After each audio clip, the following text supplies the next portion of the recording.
Let's take a look at solving this problem. Reese has a collection of red and blue marbles.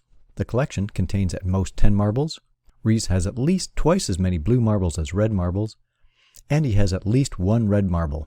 Given that the red marbles are worth $2 and blue marbles are worth $1.50, what's the minimum value of Reese's collection? So the first step in solving this problem is to define the variables. Fairly straightforward. We let x be the number of red marbles and we let y be the number of blue marbles. Next step is to translate the words into inequalities and then rearrange the inequalities into the y equals ax plus b form. So the first constraint is the collection contains at most 10 marbles.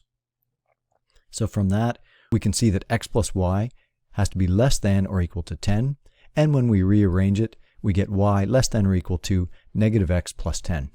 Reese has at least twice as many blue marbles as red marbles, so y has to be greater than or equal to 2x. That one's already in the y equals ax plus b form. Then we need to make sure that Reese has at least one red marble, so x is the red marbles and it has to be greater than or equal to 1, and then we can follow along with the x and y axes to make sure that we don't have any negative numbers, so x greater than or equal to 0 and y greater than or equal to 0. So we've got our full set of constraints. Now we'll go ahead and graph them. So the red line here represents x plus y is greater than or equal to 10. The green line represents x greater than or equal to 1. And the blue line represents y greater than or equal to 2x. The two lines that go through vertex A are x greater than or equal to 1 and y greater than or equal to 2x. So we're going to convert those two inequalities into equations with equal signs. And then we're going to use substitution to solve. So we've got y equal to 2x, x equal to 1, and all we need to do is substitute this 1 in for x and solve. So we get the vertex A is 1, 2. With vertex B, we follow a similar approach. We take the two inequalities. In this case, vertex B is y less than or equal to negative x plus 10, and x, the green line, x greater than or equal to 1. We change that into an equation of y equal to negative x plus 10 and x equal to 1. And then again, we're going to use the substitution method to solve. So we're taking the x equals 1 here and substituting that in for x. So we get y equal to negative 1 plus 10, which makes y equal to 9. Vertex C is similar, but in this case, we're going to use the comparison method rather than the substitution method. So first we change them to equations, y equal to 2x and y equal to negative x plus 10. We use comparison method to solve. So we basically take the 2x here and put it equal to the negative x plus 10 and work through the process of solving. Once we've solved for x, we take that x value and we substitute it back into one of the equations and solve for y, which gives us 2 decimals. Now in this case, because we've got 2 decimals, we know that we can't have a decimal in our final answer for the vertex, so we choose a point that is part of the solution set and as close as possible to those coordinates.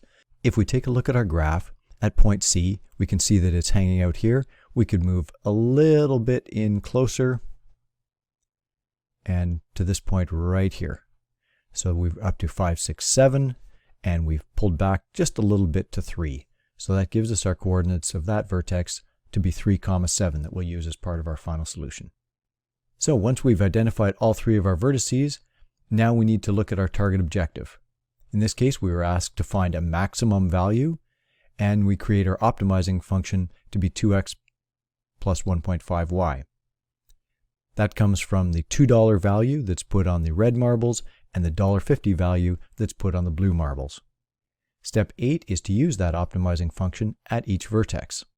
So we go through the process of taking each of the vertices, the x and y coordinates, and plugging them in for x and y in the optimizing function. So that gives us a value of 2x plus 1.5y. We substitute in the 1 and the 2 for x and y. We get a value of 5 for vertex A, and similarly we do the same process for vertex B and vertex C. Once we've got all of those, we know we're looking for the maximum value, so we're looking to find whichever value is the largest. In this case, fairly easy to see that 16.5 is the largest value, so vertex C is the point that gives us that value. So we've chosen the maximum and identified it. And then our final answer is to answer the question that was posed in the initial problem and say that the maximum value of Reese's collection is $16.5 or $16.50.